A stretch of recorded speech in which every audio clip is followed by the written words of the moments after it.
ಕಟ್ತಿದ್ದೆ, ಊದ್ಗಡ್ಡಿ ಮಾಡ್ತಿದ್ದೆ. ಇಲ್ಲಿ ಪಕ್ಕದ ಮನೇಲಿ ತುಂಬಾ ಹಸುಗಳಿತ್ತು ಸರ್. ಅವ್ರ ಮನೇಲಿ ತುಂಬಾ ಹಸುಗಳನ್ನೆಲ್ಲ ಮೇಯಿಸ್ಕೊಂಡಿದ್ದೆ.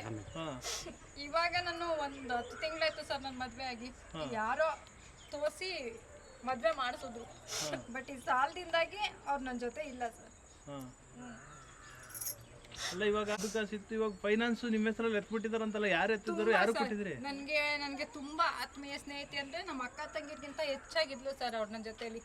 ನನ್ನ ಎಲ್ಲಾ ತರ ವಿಚಾರಗಳನ್ನ ತಿಳ್ಕೊಂಡು ನನ್ಗೆ ಕೆಲವೊಂದು ಸಂಘಗಳಲ್ಲಿ ಅಥವಾ ಬೇರೆಯವ್ರ ಹತ್ರ ಈ ಎಲ್ಲಾ ದುಡ್ಡುಗಳನ್ನು ಈಸ್ಕೊಂಡು ನನಗೆ ಅಂತ ಹೇಳ್ತಾರೆ ಸರ್. ನನಗೆ ನನ್ನ ಪರಿಸ್ಥಿತಿನೇ ಹೇಳಕ್ ಸಾಧ್ಯವಂತ ಪರಿಸ್ಥಿತಿ.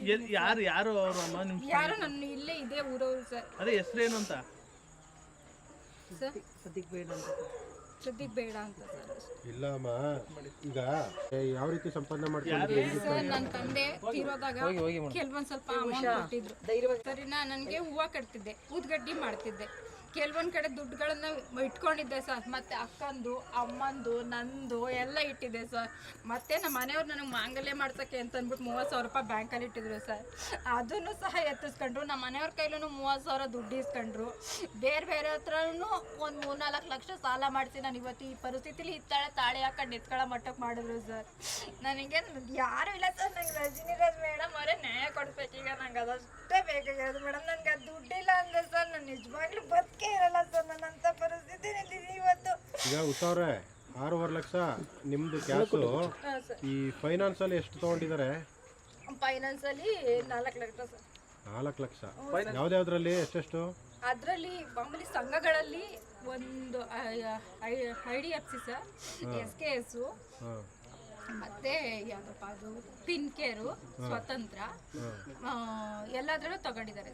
ಹೆಂಗ್ ತಗೊಂಡ್ರು ಅಂತ ಅವ್ರು ನನ್ಗೆ ಹೇಳಿದ್ರು ಸರ್. ನಾನು ಕಟ್ಕೊಂಡು ಹೋಗ್ತೀನಿ, ತೆಕ್ಕೊಡಿ ಅಂತ ಕೇಳಿದ್ರು ಸರ್. ಅವ್ರನ್ನ ನಾನು ತುಂಬಾ ನಂಬಿ ತೆಗೋಗ್ಬಿಟ್ಟೆ ಸರ್. ಇವತ್ತು ಇಲ್ಲ, ನನ್ನ ಹತ್ರ ಇಲ್ಲ, ನಮ್ಮ ಮನೆಯವ್ರಿಲ್ಲ, ನಾನು ಕಟ್ಕೊಡ್ತೀನಿ.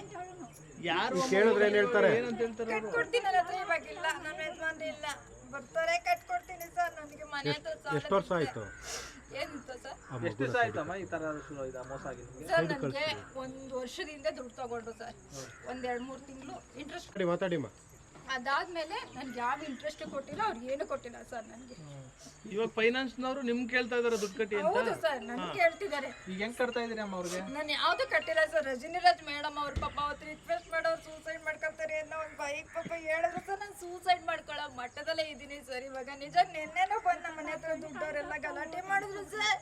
ನನ್ನ ಪರಿಸ್ಥಿತಿ ಹೇಳೋಕ್ಕೂ ಅಸಾಧ್ಯ ಸರ್. ನಂಗೆ ನ್ಯಾಯ ಕೊಡಿಸಿದ್ರ ಸರ್. ನನ್ನ ರಜನಿರಾಜ್ ಮೇಡಮ್ ಅವರೇ ನ್ಯಾಯ ಕೊಡಿಸ್ತಾರೆ ಅಂತ ಹುಡುಕೊಂಡು ಹೋಗಿದ್ದೀನಿ ಸರ್. ದಯವಿಟ್ಟು ನಿಮ್ಗೆಲ್ರಿಗೂ ಕೈ ಮುಗಿ ಕೆಳಗತ್ತೀನಿ, ನನಗೆ ನ್ಯಾಯ ಬೇಕು ಸರ್.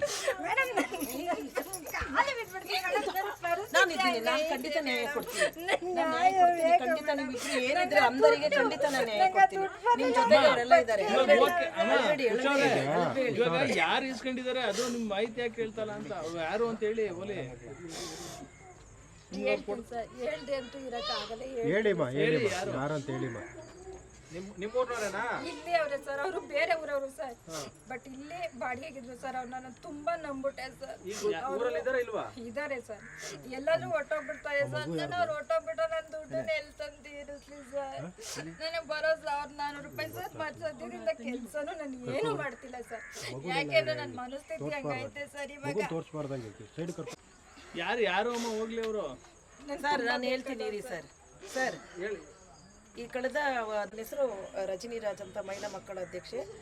ಯಾರೋ ಒಬ್ಬರು ಕಾರ್ಯಕರ್ತರು, ಆಶಾ ಕಾರ್ಯಕರ್ತರು ನನ್ನ ನಂಬರನ್ನು ಈ ಅಂಧ ಹೆಣ್ಮಕ್ಳಿಗೆ ಕೊಟ್ಟು ಕಳಿಸ್ತಾರೆ. ನನ್ನ ನಂಬರನ್ನು ಮೇಡಮ್ಗೆ ಹೋಗಿ ದೂರನ್ನು ಕೊಡಿ, ಅವ್ರು ಕರೆಸಿ ವಿಚಾರಣೆ ಮಾಡ್ತಾರೆ ಅಂತ ಹೇಳೋ ಸಂದರ್ಭದಲ್ಲಿ ಈಕೆ ಬಂದು ನನ್ನ ಹತ್ರ ಅಳಲನ್ನು ತೋಡ್ಕೊಳ್ತಾರೆ. ಆಟೋದಲ್ಲಿ ಬರ್ತಾರೆ, ನಮ್ಮ ಕಣ್ಣು ಕಾಣಿಸೋದಿಲ್ಲ ಅಂತ. ಅದು ನನಗೆ ಕಣ್ಣಲ್ಲಿ ನೀರು ಬರ್ತದೆ. ನೀವಿಬ್ಬರು ಅಂಧರಿಗೆ ಇಷ್ಟೊಂದು ಮೋಸ ಮಾಡಿರೋರು ನಿಜಕ್ಕೂ ಕಣ್ಣಿಲ್ಲ ಅಂತೇಳಿ ಆ ದೂರನ್ನು ದಾಖಲಿಸ್ಕೊಂಡು ಅವರಿಗೆ ಕರೆ ಮಾಡಿ ಸಂಪರ್ಕಕ್ಕೆ ತಗೊಳ್ತೀನಿ. ನೋಡಮ್ಮ, ನೀನಿಬ್ಬರು ಅಂಧರಿಗೆ ಮೋಸ ಮಾಡಿದೆಯಲ್ಲ, ಇದು ಬಿಡುವುದಿಲ್ಲ, ಕಾನೂನಾತ್ಮಕವಾಗಿ ಲೀಗಲಾಗಿ ಬರ್ತೀನಿ. ಇದ್ರೆ ಲೀಗಲಾಗಿ ಬರಲಿಕ್ಕೆ ಏನಿದೆ ನಿಮ್ಮ ಹತ್ರ ಸಾಕ್ಷಿ ಅಂತ ಹೇಳ್ತಾರೆ. ಇವರು ಅಮೌಂಟನ್ನು ಕೊಟ್ಟಾಗ ಅವರ ಜೊತೆ ಆಡಿಯೋ ಸಂಭಾಷಣೆ 6,10,000 ಹಣವನ್ನು ನೀನು ತಗೊಂಡಿದ್ಯಾ, ಕೊಡಲಿಲ್ಲ ಅಂದರೆ ನಾನು ಬಿಡೋದಿಲ್ಲ ಅಂತ ಇವರು ಕೂಡ ಬೈದಿದ್ದಾರೆ. ಅವ್ರನ್ನ ಇವರು ಸಂಭಾಷಣೆಯಲ್ಲಿ ನಿನ್ನ ಸಂಭಾಷಣೆ ಇದೆ, ಅದ್ರ ಮೇಲೆ ನಾನು ಬರಬೇಕಾಗ್ತದೆ ಅಂತ ಹೇಳಿದೆ. ಹೌದು ಇವತ್ತು ಬೆಳಗ್ಗೆ ಯಾರು ಮೇಡಮ್ ಅವರು? ಈಗ ಗ್ರಾಮದ ಮಹಿಳೆ ಒಂದು ಹೋಟೆಲಲ್ಲಿ ಕೆಲಸ ಮಾಡ್ತಾರೆ. ಅವ್ರು ಹೇಳಿದ್ದಾರೆ, ಏನಂತ ಹೇಳಿದ್ದಾರೆ ಅಂತ ಹೇಳಿದ್ರೆ, ಮೇಡಮ್ ನನ್ನ ಗಂಡ ಇಲ್ಲ, ನನ್ನ ಗಂಡ ಇಲ್ಲದೇ ಇರೋದ್ರಿಂದ ನಾನೀಗ ಕೊಡ್ಲಿಕ್ಕಾಗಲ್ಲ ಅಂತ ಬೆಳಗ್ಗೆನೂ ಸಹ ಹೇಳಿದ್ರು. ನಾನು ಹೇಳಿದ್ದೀನಿ ಟಿ ವಿಗೆ ಹಾಕ್ಸ್ಬೇಕಾಗತ್ತೆ, ವೈರಲ್ ಮಾಡ್ತೀನಿ ಅಂತ ಹೇಳಿದ್ದೀನಿ. ಈಗ ನನ್ನ ಹೆಸರನ್ನ ಎಲ್ಲೂ ಪ್ರಸ್ತಾಪ ಮಾಡಬೇಡಿ, ಅದೇ ಹೇಳ್ತಾ ಇದ್ದೀನಿ, ನನ್ನ ಹೆಸರನ್ನ ಎಲ್ಲೂ ಪ್ರಸ್ತಾಪ ಮಾಡಬೇಡಿ. ನನಗೆ ಒಂದು 15 ದಿವಸ ಟೈಮ್ ಕೊಡಿ, ನಿಮ್ಮ ಕಚೇರಿಗೆ ಬಂದು ನಾನು ಇಷ್ಟು ದಿವಸದಲ್ಲಿ ಹಣವನ್ನು ಕೊಡ್ತೀನಿ ಅಂತ ಹೇಳ್ತೀನಿ ಅಂತ ಒಂದು ಸರಿ ಹೇಳೋದು. ಒಂದು ಸರಿ ನನ್ನ ಗಂಡ ಇಲ್ಲ, ನನ್ನ ಗಂಡ ಅಂತ ಹೇಳೋದು. ಅಲ್ಲೇ ಹೋಗಿ ತಗೊಳ್ಳಿ ದುಡ್ಡನ್ನ ಅಂತ ಕೇಳ್ತಾರೆ ಸರ್. 6,10,000. ಅಲ್ಲ 6 ಲಕ್ಷ ಎಲ್ಲಿ ಸೇವ್ ಮಾಡಿದ್ರು, ಹೆಂಗ್ ಮಾಡಿದ್ರು? ಇವರು ಗಂಧದ ಕಡ್ಡಿ ಮತ್ತೆ ಹೂ ತಯಾರು ಮಾಡೋದು, ಹೂ ಕಟ್ಟೋದು, ಗಂಧದ ಕಡ್ಡಿ ಕಟ್ಟೋದು, ಪೆನ್ಷನ್ ಬರುತ್ತಲ್ವಾ ಸರ್, 1,400 ಜನಕ್ಕೂ ಬರ್ತದೆ ಸರ್. ಎಲ್ಲ ಕೂಡಿಟ್ಟು ಅಂಧ ವೇತನ ಅಂತ ಬರ್ತದಲ್ಲ ಸರ್ ಸರ್ಕಾರದಿಂದ 1,300, ಅದು ಮತ್ತೆ ಕೊಟ್ಬಿಟ್ಟಿದ್ದೀನಿ ಅಂತ ನನ್ನ ತಾಯಿಗೆ ಇನ್ನ ಗೊತ್ತಿಲ್ಲ ಸರ್. ನಮ್ಮ ಅಮ್ಮಂಗೆ ಏನಾಗೈತೆ ನಮ್ ದುಡ್ಡು ಅಂತಾನೆ ಗೊತ್ತಿಲ್ಲ. ಇವಾಗ ನಮ್ಗೆ ಇರೋ ಮನೇನೇ ಇಲ್ಲ ಮೇಡಮ್. ನಮ್ಮಮ್ಮ ಕಿವಿ ಕೇಳಿದ್ರೆ ನಂತಂದವ್ರು ನನಗೆ ದುಡ್ಡು ಕೊಟ್ಬಿಟ್ಟಿದ್ದೀನಿ ಅಂತ ನಿಜವಾಗ್ಲೂ ನಮ್ಮಮ್ಮ ಗೊತ್ತಿಲ್ಲ ಸರ್. ನಮ್ಮ ಅಮ್ಮಂಗೆ ತುಂಬಾ ಕಿವಿ ಕೇಳಿಸಲ್ಲ. ನಮ್ಮ ತಂಗಿನ ಕರ್ಕೊಂಡ್ ಬರ್ಬೇಕು, ಕರ್ಕೊಂಡ್ ಹೋಗ್ಬೇಕು ಸರ್. ಅವಾಗೇನೆ ಮದ್ವೆ ಆಗಿಂದ ನಾಟಕ ಕರ್ಕೊಂಡು ಹೋಗ್ತಾರೆ. ನಮ್ಮನ್ನ ನೋಡ್ಕೊಳ್ಳೋದು ದಿಕ್ಕಿಲ್ಲ ಸರ್. ನನ್ನ ಗಂಡನೂ ಸಹ ಕರ್ಕೊಂಡು ಹೋಗಲ್ಲ ಸರ್. ಈ 6 ಲಕ್ಷ ರೂಪಾಯಿ ನಮ್ದು ಏನೈತೆ ಎಲ್ಲ ಕ್ಲಿಯರ್ ಮಾಡ್ಬಿಟ್ಟು ಬಾ ಕರ್ಕೊಂಡು ಹೋಗ್ತೀನಿ ಅಂತ ನಮ್ಗೆ ನೋಡಿ ಮಾಡ್ಕೊಡಿ. ರಜನಿರಾಜ್ ಮೇಡಮ್ ಬಿಟ್ರೆ ನೀವ್ ಬಿಟ್ರೆ ನಂಗೆ ಇನ್ನೇನು ದಾರಿ ಇಲ್ಲ. ನನ್ನ ರಜನಿರಾಜ್ ಮೇಡಮ್ ನ್ಯಾಯ ಕೊಟ್ಟೆ ಕೊಡ್ತೀನಿ. ದುಡ್ಡಿಲ್ಲ, ನಿಜ ಸೂಸೈಡ್ ಮಾಡ್ಕೊಬಿಡ್ತೀನಿ ಮೇಡಮ್. ಸರ್ ಆಕೆ ಹೇಳಿದಾಳೆ, ಇವತ್ತು ಬೆಳಿಗ್ಗೆ ಸಂಪರ್ಕಕ್ಕೆ ತಗೊಂಡಿರುವಾಗ ನಾನು ಅಮೌಂಟನ್ನು ಕೊಡ್ತೀನಿ ಮೇಡಮ್, ಆದರೆ ನನ್ನ ಪತಿ ಇಲ್ಲ. ಇವ್ರು ಹೇಳ್ತಾರೆ ನಾವು ದುಡ್ಡು ಹಣವನ್ನು ಕೊಟ್ಟಾದ್ಮೇಲೆ ಅವರು ಮನೆ ಬಿಟ್ಟು ಕಳಿಸಿದ್ದಾರೆ, ಇಲ್ಲೇ ಇದ್ದಾರೆ, ಅವ್ರನ್ನ ಬಚ್ಚಿಟ್ಟಿದ್ದಾರೆ. ಹೇಳಿ ಅಮ್ಮ, ಹೇಳಿ ಅಮ್ಮ. ಸರ್ ಯಾವಾಗ್ಲೂ ಹೋಗಿರ್ಲಿಲ್ಲ, ಅವ್ರು ಕಳೆದು ಹೋಗಿರ್ಲಿಲ್ಲ. ಅಮ್ಮ ಇವಾಗ ಮೈಕ್ರೋ ಫೈನಾನ್ಸ್ ಎಷ್ಟು ನಿಮ್ಮ ದುಡ್ಡು ಎಷ್ಟು ಕೊಟ್ಟಿದ್ದೀರಿ ಅವರಿಗೆ? ನನ್ನ ದುಡ್ಡು 6,10,000 ರೂಪಾಯಿ ಸರ್. ನಿಮ್ದು ಕ್ಯಾಶೇ ಕೊಟ್ಬಿಟ್ಟಿದ್ದೀರಾ? ನನ್ನ ತಂಗಿ ಮತ್ತೆ ನಮ್ಮ ಮೈದನ ಅಕೌಂಟ್ ಅಲ್ಲಿ ಇಡ್ಸಿದೆ ಸರ್. ನನ್ನ ಮದುವೆ ಆಗಿದ್ದು ಒಂದು ಕಾರಣ ತಗೊಂಡು ನನಗೆ ಯಾರೋ ಬೇರೆಯವರು ತೋರಿಸಿ ಮದುವೆ ಮಾಡಿದ್ರು ಸರ್. ನನ್ನ ತಂಗಿ ಯಾರು ಏನು ಅಂತ ವಿಚಾರಣೆ ಮಾಡಿ ನಿನಗೆ ಮದುವೆ ಮಾಡಿಕೊಡ್ತೀನಿ ಅಂತ ಹೇಳಿದ್ರು. ಇವರೆಲ್ಲ ಏನು ಹೇಳಿದ್ರು ಗೊತ್ತಾ ಸರ್ ನನಗೆ, ನಿನ್ನ ತಂಗಿ ನಿನ್ನನ್ನು ಮದುವೆ ಮಾಡೋಕ್ಕೆ ಇಷ್ಟಪಡ್ತಿಲ್ಲ, ಅವ್ರು ನಿನ್ನ ಲೈಫ್ನ ಹಾಳು ಮಾಡೋದಕ್ಕೆ ಇದು ಮಾಡ್ತಾಳೆ ಅಂತ ಎಲ್ಲ ಎತ್ತಲಿಕ್ಕೆ ಹೋದ್ರೆ ಸರ್. ನಾನು ಅವಾಗ ದುಡ್ಕಿದ್ದು ನನ್ನ ಕತ್ತಿಗೆ ತಾಳಿ ಹಾಕಿಸ್ಕೊಬಿಟ್ಟೆ ಸರ್. ಅದಾದ ನಂತರ ನನ್ನ ತಂಗಿ ಹತ್ರ ತುಂಬ ಗಲಾಟೆ ಮಾಡ್ಕೊಂಡೆ. ನನ್ನ ದುಡ್ಡನ್ನು ನನಗೆ ಕೊಡೋದಕ್ಕೆ ನಿಂಗೇನು ಅಂತ ಸುಮ್ಮನೆ ಒಟ್ಟಾಗೆಲ್ಲ ಮಾತಾಡಿ ಅವ್ರ ಹತ್ರ ದುಡ್ಡನ್ನ ಹಾಕಿಸ್ಕೊಂಡು. ಇವಾಗ ಮೈಕ್ರೋ ಫೈನಾನ್ಸ್ ಎಷ್ಟು ಸಾಲ ನಿಮ್ಮ ಹೆಸರು ಸಾಲ ತಗೊಂಡಿದ್ದಾರೋ? ಹ್ಞೂ ಸರ್, ಒಂದು 4-5 ಸಂಘದಲ್ಲಿ ಏನೋ ತಗೊಂಡಿದ್ದಾರೆ. ಎಷ್ಟು? 50,000, ಒಂದು 35,000, 35,000, ಎದ್ದಿವೆಲ್ಲ 50,000, 40,000 ಎಲ್ಲ ಸೇರ್ಸಿ ಎಷ್ಟಾಗುತ್ತಮ್ಮ? ಅದು ಗೊತ್ತಿಲ್ಲ ಸರ್ ನನಗೆ. 5 ಸಂಘದಲ್ಲಿ ಅಮೌಂಟ್ ತಗೊಂಡಿದ್ದಾರೆ. ಅದು ನಿಮ್ಮ ಸಂಘದಲ್ಲ? ಹ್ಞೂ ಸರ್. ಕಟ್ಕೊಂಡು ಹೋಗ್ತಿದ್ರಮ್ಮ? ಇದು ಕಟ್ಕೊಂಡು ಕಟ್ತಿದ್ರು ಸರ್. ಈ ಕಟ್ತಾ ಇಲ್ವಾ? ಕಟ್ತಿಲ್ಲ ಸರ್, ಇವಾಗ ಒಂದು 3-4 ತಿಂಗಳಿಂದ ಕಟ್ತಿಲ್ಲ ಸರ್. ಏನು ಹೇಳ್ತಾರೆ, ಯಾವಳ ಹೆಸರಲ್ಲಿ ಐತೆ ಅವಳ ಮನೆ ಹತ್ರ ಹೋಗಿ ನಿಂತ್ಕೊ ಅಂತ ಹೇಳ್ತಾರೆ ಸರ್. ನಾನು ಬಾಡಿಗೆ ಕಟ್ಟಕ್ಕೆ ಗತಿ ಇಲ್ಲ ಸರ್. ನನ್ನ ಪರಿಸ್ಥಿತಿ ಹಂಗಾಗೈತೆ. ಓನರ್ ಒಳ್ಳೆಯವರಾಗಿದ್ದಕ್ಕೆ ನಿಜವಾಗ್ಲೂ ಅವರಿಂದ ನಾನು ಇವತ್ತು ಮನುಷ್ಯನಾಗಿ ನಿಂತಿದ್ದೀನಿ ಸರ್. ಮನೆಯಿಂದ ಗ್ಯಾಸ್ ಖಾಲಿಯಾಗಿ ಊಟ ಮಾಡೋಕ್ಕೆ ಗ್ಯಾಸ್ ಇರಲಿಲ್ಲ. ಮೇಡಮ್ ಹತ್ರ ಫೋನ್ ಮಾಡಿ ಹೇಳ್ಕೊಂಡು ಹತ್ತಿದ್ದೀನಿ, ಹೇಳಿ ಸರ್ ಇಲ್ಲೇ ಇದ್ದಾರೆ. ಇವಾಗ ಹಂಗಾರೆ 2.5 ಲಕ್ಷ ನಿಮ್ಮ ಹೆಸರು ಸಾಲ ಮಾಡ್ಬಿಟ್ಟಿದ್ದಾರೆ. ಫೈನಾನ್ಸ್ ನಿಮ್ ಕೇಳ್ತಾ ಇದಾರ ದುಡ್ಡು? ಏನಂತಾರೆ, ಕಟ್ಟಿ ನಿಮ್ಮ ಹೆಸರಲ್ಲಿ ಇರೋದಲ್ವಾ ಉಷಾವ್ರೆ, ಕಟ್ಟಿ ನಮ್ಗೆ ದುಡ್ಡು ಬೇಕು ಕಟ್ಟಿ ಅಂತ ಗಲಾಟೆ ಮಾಡ್ತಿದ್ರು. ಈ ಮೇಡಮ್ ಸ್ವಲ್ಪ ಹೇಳಿ ಸುಮ್ಮನೆ ಆಗಿದ್ದಾರೆ. ಹೂ ಕಟ್ಟೋದು ಇದೆಲ್ಲ ಮಾಡ್ತಿಲ್ವಾ? ಈಗ ಕಟ್ಟಿ ಏನು ಮಾಡ್ತಿಲ್ಲ ಸರ್. ನನ್ನ ಪರಿಸ್ಥಿತಿನೇ ಸರಿ ಇಲ್ಲ ಸರ್. ಮನೆ ಹತ್ರ ಬಂದು ಗಲಾಟೆ ಮಾಡ್ತಾರೆ, ದುಡ್ಡಿನ ಟೆನ್ಷನ್. ನಾನು ನಿಜವಾಗ್ಲೂ ಹೊಟ್ಟೆಗೆ ಅಡುಗೆ ಮಾಡ್ಕೊಂಡು ಊಟ ಮಾಡ್ತಿಲ್ಲ ಸರ್. ನನ್ನ ಪರಿಸ್ಥಿತಿ ಹೆಂಗೈತೆ ಸರ್. ಅಮ್ಮ ಏನೋ ಒಂದಷ್ಟು ದುಡ್ಡು ಬರ್ತದೆ, ಬಡ್ಡಿ ಬರುತ್ತೆ ಅಂತ ಕೊಟ್ಬಿಟ್ರೆ? ಹೌದು ಸರ್, ಅವ್ರು ತಗೊಂಡಿರೋದು. ನಾನು ಆಮೇಲೆ ಅವ್ರಿಗೆಲ್ಲ ಕಾಲ್ ಮಾಡಿ ಮಾತಾಡಿದೆ. ಒಂದು 7-8 ನಂಬರನ್ನ ಕೊಟ್ಟರು. ನಾನು ಅವ್ರದ್ದೆಲ್ಲ ಕಾಲ್ ಮಾಡಿ, ನೀವು ಅವಳ ಹೆಸರಲ್ಲಿ ಫೋರ್ಜರಿ ಮಾಡಿ ಆ ಅಮ್ಮ ತಗೊಂಡಿದ್ದಾಳೆ, ಅವಳ ಮನೆಯಲ್ಲಿ ಕೇಳಿ, ಈ ಕುರುಡು ತಗೊಂಡು ಅಮೌಂಟನ್ನು ಎಲ್ಲಿಗೆ ತಗೊಂಡು ಹೋಗ್ತಾರೆ, ಯಾರನ್ನ ಸಾಕ್ಲಿಕ್ಕೆ ತಗೊಂಡು ಹೋಗ್ತಾರೆ, ಅವ್ರ ಜೀವನಕ್ಕೆ ಎಷ್ಟು ಅಷ್ಟು ಮಾತ್ರ ಇಂಡಸ್ಟ್ರಿಗೆ ಕೊಟ್ಟವರು ಹಣವನ್ನು ಕೊಡೋದಲ್ಲದೆ ಜೊತೆಗೆ ಏನಿದೆ ಸಂಘಗಳಲ್ಲಿ ಎತ್ಕೊಂಡು ಸೈನ್ ಹಾಕಿ ಫೋರ್ಜರಿ ಸೈನ್ ಮಾಡಿ, ನೀನು ಮಾಡಿರೋದು ತಪ್ಪು, ನಾನು ಲೀಗಲ್ ಆಗಿ ಬರ್ತೀನಿ, ಜೊತೆಗೆ ಮೀಡಿಯಾಕ್ಕೂ ಹಾಕ್ಸ್ತೀನಿ ನಿನ್ನ ಬಗ್ಗೆ ಅಂತ ಹೇಳಿದಾಗ ನನ್ನ ಗಂಡ ಇಲ್ಲ ಅಂತ ಆಗ ಚಾಪ್ಟರ್ನ ತೆಗೆದ್ರು. ಇವ್ರು ಸೈನ್ ಮಾಡಿಲ್ಲ, ಅವ್ರ ಸೈನು ಹಾಕಿದ್ದಾರೆ ಅಂತ ಹೇಳ್ತಾರಲ್ಲ. ಕೆಲವೊಂದು 2 ಸೈನು ಕೆಲವೊಂದು ಸಂಘದಕ್ಕೆ ಹಾಕಿದ್ದಾರೆ, ಮಿಕ್ಕಿದೆಲ್ಲ ಫೋರ್ಜರಿ ಸೈನು ಇವ್ರ ಅಕ್ಕ ತಂಗಿದಿರ ಹೆಸರಲ್ಲಿ. ಹೇಳಿ ಅಮ್ಮ ಅದನ್ನ. ಇಲ್ಲ ಮೇಡಮ್ ಅವರೇ, ನಾವಂತೂ ಸಂಘಕ್ಕೆ ಸೇರಿಲ್ಲ. ಯಾಕೆಂದ್ರೆ ಇವ್ರು ಇಲ್ಲಿದ್ರು, ನಾನು ನಮ್ಮ ತಾಯಿ ಮನೆಯಲ್ಲಿ ಇರೋದು, ಹಂಗಾಗಿ ಇವ್ರು ಸೇರ್ಕೊಂಡಿರೋದು ಅಷ್ಟೇ ಸಂಘದಲ್ಲಿ. ನೀವು ಎಷ್ಟು ಸಂಘಕ್ಕೆ ಸೈನ್ ಹಾಕಿದ್ರಿ? ಸಂಘಕ್ಕೆ ಸೇರ್ಕೊಂಡು ತಗೊಂಡಿರೋದು ಮೇಡಮ್. ಅಲ್ಲಮ್ಮ ಈಗ ಸಹಿ ನೀವು ಮಾಡಿದ್ರಮ್ಮ? ಅವರು ಹೇಳಿ ಹೇಳಿ ನನಗೆ ತುಂಬಾ ಬ್ರೈನ್ ವಾಶ್ ಮಾಡಿ ತಗೊಂಡವ್ರೆ. ಸೈನ್ ಹಾಕಿಸ್ಕೊಂಡವ್ರೆ.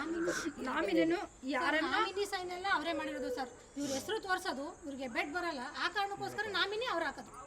ನಾನು ಕಟ್ತೀನಿ ಅಂತ ಹೇಳೋದು ಸರ್, ತಗೊಳ್ಳೋದು. ಇವಾಗ ಹೋಗಿ ಕೇಳಿದ್ರೆ ಸಂಘದವ್ರು ಯಾರ ಹೆಸರಲ್ಲೈತೆ ಅವ್ರ ಹತ್ರ ಇಸ್ಕೊಳ್ಳಿ ಅಂತ ಹೇಳೋದು ಸರ್. ಅಲ್ಲಮ್ಮ ನಾಮಿನಿ ಸರ್ ಅದಕ್ಕೆ ನಾಮಿನಿ ಮತ್ತೆ ಪಾರ್ಟಿ ಇಬ್ರು ಬೇಕು ಸರ್ ಸಂಘದಲ್ಲಿ ಅಮೌಂಟ್ ತಗೊಳಕ್ಕೆ. ನಾಮಿನಿನ ಅವ್ರೇ ಹಾಕೋದು ಸರ್. ನಾಮಿನಿ ಇಲ್ಲ ಅಂದ್ರೆ ಅಮೌಂಟ್ ಕೊಡಲ್ಲ. ಅವ್ರ ಹತ್ರ ಬೇಕಾದ್ರೆ ಕರ್ಸಿ ಕೇಳಿ ಸರ್, ಅವ್ರಿಗೆ ಹೇಳೋದು ಸರಿ ಮಾದ ನಾಮಿನಿ ಅವ್ರು ಹಾಕ್ದಾಗ ನಾಮಿನಿ ಕೇಳ, ಬಟ್ ನಾಮಿನಿಗೆ ದುಡ್ಡು ಕೊಟ್ರ ಇವ್ರು ಕೇಳಿ ಕೊಟ್ರ? ಇಲ್ಲ ಸರ್, ಇವ್ರಿಗೆ ಏನ್ಸಕ್ ಬರಲ್ಲ ಸರ್, ಅವರೇ ಇಸ್ಕೊಳ್ಳೋದು. ಅಕೌಂಟಿಗೆ ದುಡ್ಡು ಬಂದ್ರೆ ATM ತಗೊಂಡಾಗ ತಗೊಳ್ಳೋದು ಸರ್ ದುಡ್ಡನ್ನ.